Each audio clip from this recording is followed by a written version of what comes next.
저도 이걸 보고 깜짝 놀랐는데요. 그러니까 장시호 씨가 이제 특검에 이미 제출했던 최순실 태블릿 PC에서 또 새로운 것들이 나온 거였는데 거기에 보니까 이번에 지금 그 유재경 대사를 최순실에게 소개시켜줬다고 지금 추정이 되는 이상화 KB 하나은행 본부장하고 최순실하고 계속 메일을 주고받았던 게 이제 이 태블릿 PC에 나온 겁니다. 그렇죠. 그러니까 이상한데 로 특검이 이 이상화 KB 하나은행 본부장을 이제 압수수색을 해서 핸드폰 압수수색을 해서 내용을 보니까 거기에 유재경 대사가 이제 그 당시에 최순실에게 추천해줬다는 걸 고맙다라는 취지의 문자 메시지를 보내준 거고 그 문자 메시지를 딱 보여주니까 유재경 대사가 사실 기억할지 모르겠지만 특검 들어가기 전까지 이거 누가 나를 추천했는지 나는 전혀 모르고 누가 나를 추천했는데 그런데 이용하려고 했다면 사람 잘못 본 겁니다라고 했다가 2시간 만에 무너졌잖아요. 그렇죠. 특검 들어가서 저 문자 하나입니다.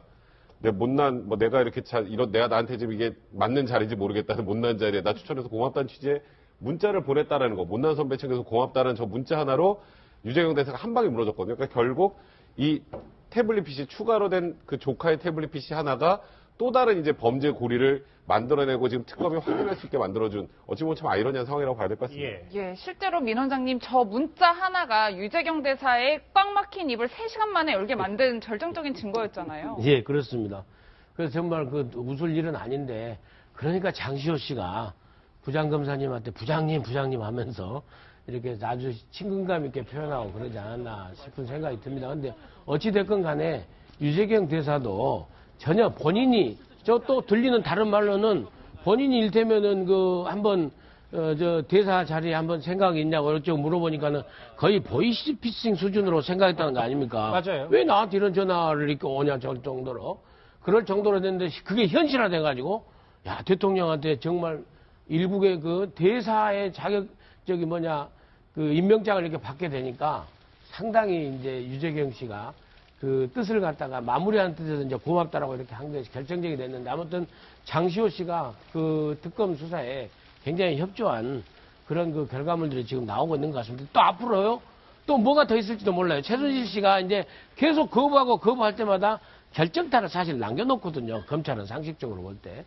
그래서 좀 더 뭐가 더 있을지도 모른다 하는 생각도 듭니다. 근데 여기 제가 하나 말씀드리면 이상화 하나은행 본부장 같은 경우에는 그 최순실 씨의 그 딸 정유라 씨가 독일 갈 때 뭔가 우리나라의 이제 평창에 있는 땅들을 좀 담보로 해서 갔다. 근데 그게 뭐 대출 특혜 시비가 있었던 거 그랬죠. 기억하시죠? 예. 그때 이 당사자가 이상화 본부장입니다. 예. 그리고 이상화 본부장이 이제 독일 법인장에 있다가 예. 한국으로 딱 들어와서 그 다음부터 이제 승승장구하면서 지금 하나은행 본부장까지 올라오게 됐는데 여기서 또 좀 충격적인 건 안종무석이 시인을 했습니다. 박근혜 대통령이 지시를 해서 이상화 이 하나은행 본부장 지금 현재 본부장을 승진시키도록 압박했다는 얘기를 또 안종무석이 하는 바람에 지금 또 이상화 이 본부장이 또 지금 이 상황에 또 굉장히 큰 축으로 자리 잡게 됐는데 이게 단순히 무슨 일반 공직에 누구를 임명한 게 아니라 하나은행 그러니까 민간 은행의 이 인사까지 박근혜 대통령이 직접 지시해서 여기까지 승진을 시켰다는 것 이것도 또 하나의 큰 축이 될 가능성이 높습니다. 그 문자 한번 다시 보실게요. 왜냐면 아까 이상화 본부장 얘기도 했었지만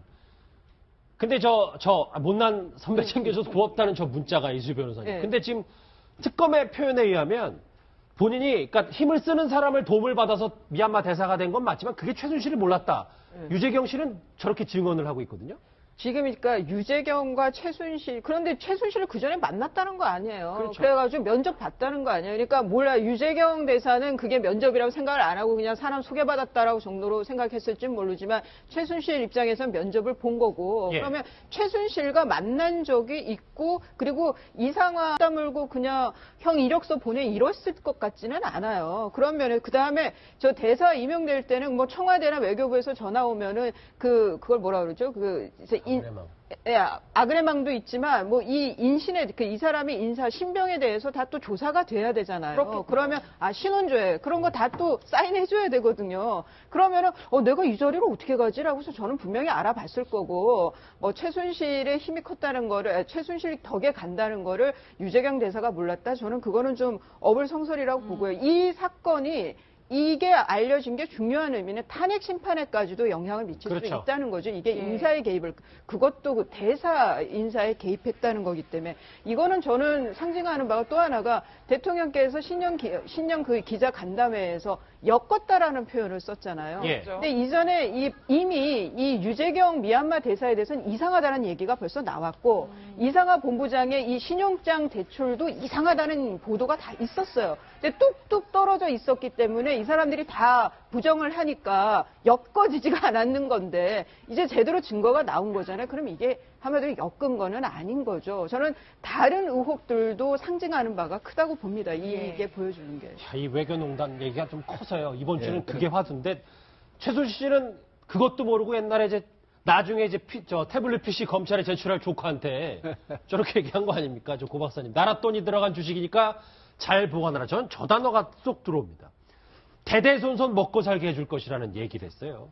예, 하나는 지금 최순실 씨가 지난번 장시호 씨한테 대해서 엄청난 배신감을 토로를 했지 않습니까? 그러니까 저런 정도 얘기를 지금 장시호 씨한테 했다는 것은 최순실 입장에서는 그 뭐 신주평이도 못 믿겠고 뭐 이런 말하자면은 어떤 비즈니스 면에 있어서는 그래도 우리 집안에 장시호가 최고다란 그런 어떤 확신이 있었던 것 같아요. 그렇기 때문에 여러 가지를 장시호한테 뭐 동계영재 스포츠센터도 해봐라 또 저런 얘기까지를 하면서 앞으로 최순실 장시호 라인으로 이렇게 흘러가지 않았을까. 말하자면 최태민 최순실 장시호. 최태민 일가의 나 이외 세대 교체는 이제 장시호. 네, 그랬는데 지금 장시호가 다 갖다 바쳐버렸기 때문에 이게 어딜 뒤에서 못된 짓만 하고 뭐 하면서 그렇게 배신감을 토로를 했는데. 예. 근데 최순실 씨는 돈에 대한 집착이랄까 이게 너무 강한 것 같아요. 이게 모든 걸 지금 이렇게 여러 가지 농단의 그 배후에 뒤에는 전부 돈과 관련된 겁니다. 돈과 관련된 거예요. 그러니까 국고를 빼먹어 가지고 그것을 760억의 K타운 프로젝트뿐만 아니라 그 K타운을 통해서 거기에서도 지금 그 임모 씨라는 그 K타운 사업에 우리 측 그 당사자였던 임모 씨의 그 회사의 지분도 한 15 내지 20%를 지금 가져오는 것으로 되어 있기 때문에 그 회사를 통해서도 K타운 사업을 통해서 돈을 가져오지만 그 K타운 프로젝트를 통해서 여러 가지 다른 사업도 하면서 미얀마에다가 독일 말고 동남아에도 하나의 자기의 경제적 거점이랄까? 돈을 대대손손 빼먹을 수 있는 거점을 하나 마련하겠다 이런 생각을 했던 것 같아요. 예. 그러니까 참 그 탐욕의 끝이 어딘지 알 길이 없어요. 예. 지금 다 나왔는데 이제 국방 이쪽만 안 나왔는데 그 전에도 여러 얘기들이 있었지 않습니까? 예. 뭐 미사일이 어쩌니 뭐 비행기가 어쩌는데 거기까지 오면은 이제 정말 최순실의 농단의 끝. 이제 막장이 거기까지 가야 끝나지 않을까 하는 생각이 들어요. 예, 실제로 백 변호사님, 네. 뭐 박 대통령이 최순실 씨가 문화계 인사에 좀 추천을 했었다 이 정도로 얘기했었는데 사실이 아닌 걸로 드러났잖아요. 미얀마 대사 코이카 이사장뿐만 아니라 이번에는 세관에까지 손을 댔다면서요. 그러니까 이게 정말 어디가 끝인지 저도 정말 이제 막 두려워질 정도 수준이 됐는데 일단 K타운 프로젝트 뭔가 사업을 해서 돈을 벌려면 그 전에 계속 반대하고 있는 이백순 대사가 있으면 안 되겠죠. 그러니까 이백순 대사를 쳐내고 그 다음에 지금 유재경 대사를 집어넣고 그랬죠. 그 다음에 이제 사업을 실질적으로 좀 운영을 하려면 이제 코이카 이사장이 또 그 전에는 좀 약간 반대하고 미온적인 입장이니까 코이카 이사장도 이게 외교부 관할 그 기관이다 보고 굉장히 이례적으로 또 코트라 출신 인사가 일로 가게 됐단 말이에요. 맞아요. 예. 예. 거기다가 지금 최순실 씨가 요 K타운 사업에서 20% 그거에 만족하려고 했던 게 아니에요. 또 이게 테스타로사라고 커피 기억나시죠? 예. 여기에서도 이제 또 커피 사업까지 하려고 커피 참 좋아하시나 봐요.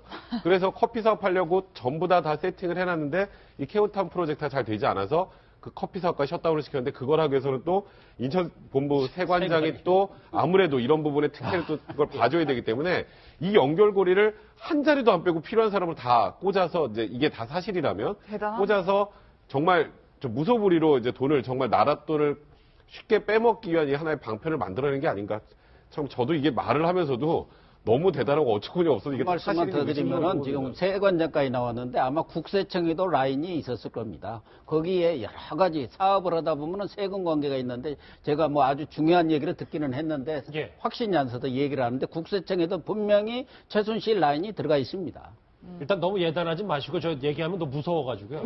아닙니다. 저도 아주 믿을 만한 곳에 들었는데 제가 뭐 취재를 할 상황이 아니어서 그런가 하고 말고 있는 겁니다. 추가 보도가 나오면 또 저희 특급에서 한번 또 얘기를 해볼 텐데 예. 이 정리를 해보면 그러니까 이제 조카 믿는 도끼의 장시호 씨가 이제 태블릿 PC를 주면서 거기서 외교농단이 드러났고 예. 이 보니까 증거가 차고 넘치니까 지금 결국 최순실씨가 패소공포증까지 호소하는 예. 이런 결과가 온 거잖아요. 김영선 원장님. 예. 정리하기 전에 요거 하나만 하고 넘어갈게요. 왜냐하면 그 최재석 씨, 이렇게 최태민 씨의 아들, 장남의 얘기를 따르면 아버지의 그 여러 가지 그 경영 방침과 이런 노하우들을 최순실씨가 그대로 적어놓은 수첩이 있었다 그래요. 예, 그러니까 최태민 씨가 그 최재석 씨의 증언에 의하면은 최태민 씨의 그 노란 수첩에 깨알같이 적어져 있는데 이제 제일 중요한 게 재단을 만들어서 관리하는 방법. 그다음에 뭐 채권을 관리하는 방법. 예. 이렇게 그 재산을 이렇게 해서 그다음에 나중에는 그 뭐죠? 법망을 빠져나가는 수법. 이런 것까지 최태민 씨가 다 그 노하우를 다 수첩에다 정리해 놨는데 그걸 이 그 최순실 씨가 이렇게 탐독을 한 것 같아요. 탐독을 해가지고 실전 수업을 거쳐서. 최순실 씨가 실전 수업을 거친 곳은 한국문화재단. 80년도부터 2012년까지 박근혜 대통령께서 이사장으로 있었던 그 한국문화재단에서 최순실 씨가 연구원, 부설 연구원의 부원장으로 있으면서 상당히 어깨너머로 공부를 하면서 실무를 익혀가지고 이 최태민 씨 사후에는 결국에는 그 저 노란 수첩에 그 이 의회에 의해서 하나씩 이렇게 해가지고 챙긴 게 아닌가. 그리고 그게 박근혜 대통령께서 대통령에 딱 취임을 하게 되니까 이제 하나씩 실질적으로 움직이는 거죠. 아, 보통 강남 아줌마가 저렇게 할 수 있겠습니까? 정말 그 친밀한 계획서의 노하우를 다 익혔으니까 저렇게 하는 거겠죠. 예. 점점 코너로 몰고 있는 패소공포증을 호소하는 최순실 얘기까지 해봤습니다. 다음 주제 넘어가 볼 텐데요. 이곳에서 그리 멀지 않은 곳에서 있는 움직이는 얘기입니다.